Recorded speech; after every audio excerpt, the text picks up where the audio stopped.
the deep dive. Today, we are plunging headfirst into, a single source, this really interesting BBC Sport article. Yeah, it's all about Portugal's recent Nations League win over Spain. Exactly. And we're looking just at this article. It's not simply a match report, though. No, not at all. It digs into the stories around the game. You got the veteran superstar, Ronaldo. then the young prodigy everyone was watching, Yamal. the player who actually stole the show in the final, Okay. and even the manager fighting for his job, maybe. It's all in there. It is. So our mission today is to unpack the source, pull out the key insights, and really help you understand why this result matters beyond just the final score. Might find some surprising bits buried in the text. Okay, let's start with the big picture then. Portugal beat Spain on penalties. Nations League winners. Simple enough on the surface, but the article adds crucial context. For Portugal, this is Cristiano Ronaldo's third major UEFA win with the national team, another huge trophy. And for Spain. Well, this loss, it actually broke their recent trophy streak. They had not won something since the 2022 World Cup. Right, they'd won the Nations League last year, then Euro 2024, so this was a bump in the road for them. A pretty big bump, especially after that wild 5-4 semifinal win against France. So Portugal really put an end to a dominant spell for Spain there. It's funny how one game can mean so much differently to both sides. A peak for one, the end of a run for the other. Absolutely. And speaking of peaks, Yeah. let's talk Ronaldo. Because, the article really zeroes in on his role in the final itself. He scored that huge equalizer, didn't he? Made it 2-2, 61st minute. Yep. But it's the numbers around it. That was his 138th international goal. He's setting his own record, yeah. And his 8th goal in just 9 Nations League games this season. Only one player scored more. And the truly remarkable thing, the thing the article stresses, is who we're talking about. Exactly. He's 40. Yeah. 40 years old. And playing out in Saudi Arabia for Al Nassr for the last, 2.5 years? Yet here he is, bang, crucial goal in a major final. It's kind of nuts. And his reaction afterwards, according to the source, very emotional. Tears, apparently. Yeah, saying winning for Portugal is always special, better than club titles. Called it duty done and a lot of joy. You feel that. Definitely. And that feeling, that impact, it wasn't lost on others. The article mentions pundits, readers. Andros Townsend on ITV calling him a predator in the box. Karen Carney saying he's constant defying us at 40. And the reader comments, too. Things like inevitable, keeps doing the business, still running rings around kids half his age. Someone even asked me if he'll make the next World Cup. It's incredible longevity. And what's fascinating from the stats the article gives is, well, how efficient he was. Only 22 touches the whole game. 22, wow. But one of them was the goal. Doesn't need to be involved constantly to make the difference. Still. And now, before the match, the article points out that a lot of the hype was built around this idea of a clash. Ah, yeah. The 40-year-old Ronaldo versus the 17-year-old Lamine Yamal, the old guard and the new kid. But Ronaldo himself, the source says, kind of brushed that off. Said it was just media stuff, one team versus another. And honestly, looking at how the final actually played out, according to the article, that specific head-to-head didn't really materialize like the hype suggested. No, it says Yamal had a quiet game. Not his best. The stats seem to show that. 4 shots, mostly hopeful ones from distance, only made the keeper make 2 saves. Interestingly, though, the article does mention a specific moment involving both. Oh, yeah. It says Ronaldo, despite his limited touches overall, actually tracked back and won the ball off Yamal at one point. Huh. Kind of symbolic, maybe, given the whole age narrative. Maybe. The Spanish football journalist Guillem Balag is quoted in the piece, too. He described Yamal as completely anonymous in this final. Ouch. Tough words. Yeah, but Balag framed it as a learning experience, saying Yamal will learn tonight. We'll have to think of ways of doing this. So, hard lesson for the youngster. It shows, doesn't it? Even the brightest talents have off nights, especially against organized, experienced teams.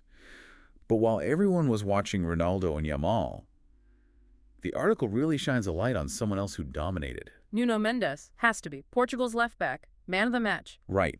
And get this, here's a great little detail from the source. Mendes plus João Neves, Vitinha, and Goncalo Ramos. Okay. They'd won the Champions League with PSG at the same stadium, the Allianz Arena, just the week before. No way! That's amazing. Twice in 8 days winning a massive trophy in the same place. Incredible. Mental, isn't it? And his performance in this final was just Well, UEFA's technical observers called him incredible, both in attack and defensively, across the whole tournament. And the stats for the final, the ones in the article, they really back that up. It wasn't just the goal, his first equalizer. Which was a fine strike, by the way. Absolutely. But he also got an assist in the semifinal. And in the final itself, what was it, 4 successful dribbles? That's 3 more than any teammate. Yeah, most touches in the opposition box for Portugal, too. Won 7 duels, tied for the team high. Played the most passes into the final third, 16 of them. And won the most tackles for Portugal, 5. I mean, Yeah. those numbers paint a picture of someone who was just everywhere. Totally dominant. Karen Carney called him a complete defender, hard to beat, and Guillem Balag. He went even further, What did he say? called him fantastic, top 10 Ballon d'Or potential, and specifically called him Lamine Yamal's nemesis in this game. Nemesis. Wow. That really flips the pre-match narrative, doesn't it? Instead of Right. Ronaldo versus Yamal, it was Mendes shutting Yamal down. Exactly. It underlines how crucial those modern fullbacks or wingbacks have become. He basically neutralized Spain's biggest young threat on that side. Okay, fascinating stuff on the players, but let's shift focus. The manager, Roberto Martinez, the article gets into his situation too. Yeah, because this is his first trophy as an international manager. His last silverware was way back in 2013, FA Cup with Wigan. Right. And the article brings up some context around his job security. Guillem Balag mentions these rumors. From within the Portuguese Federation, apparently. Whispers about wanting maybe Jorge Jesus or even Jose Mourinho instead. And these rumors, the article suggests, were kind of linked to the new Federation president, the one who didn't actually hire Martinez in the first place. So, yeah, maybe his position wasn't quite as solid as that contract suggested. He took over Jan 2023, contract runs to summer 2026, supposed to cover the World Cup. But then comes this Nations League win, and the article presents it as a real game changer for him staying. Well, Belling argues Martinez has got Ronaldo scoring regularly again, even points out his goals per game is better under him than previous managers. And Balag's quote is pretty direct, isn't it? Something like, this win just killed whatever plan there was to get rid of him. Pretty much, yeah. Strong words. Karen Carney also noted that the players, Ronaldo included, seemed positive about him, though she rightly adds the World Cup will be the real test. Still, winning this trophy, it's not nothing. The article reminds us it's one of only 3 big ones European nations can win. It gives Martinez solid ground, silences those rumors. For now, at least. Definitely shows how a big result, lifting silverware, can just change the whole conversation around a manager almost instantly. So we've pulled apart these different threads from the source. What does it all actually mean for you, listening to this? Well, I think understanding these different storylines all intersecting. You know, the veterans still delivering, the other young player stepping up massively, the manager maybe saving his job.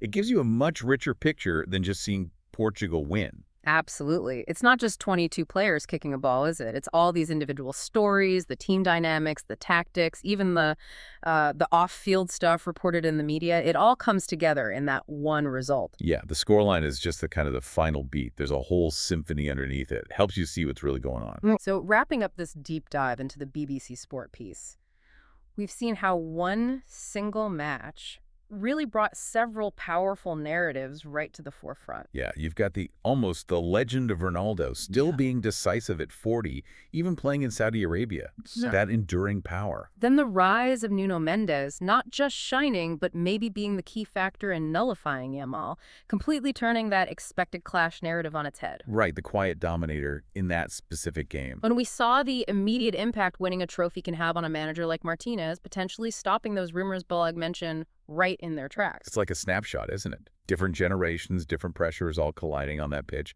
It really is, and thinking about all that Ronaldo's age but continued impact, Mendes' emergence, Yamal's tough night, it kind of leaves you with a question, doesn't it? How much longer can we realistically expect players like Ronaldo to keep doing this at the very top level? And what does this mix of, legendary veterans and these dominant younger players tell us about what really makes a successful team tick these days? Something to chew on until our next deep dive.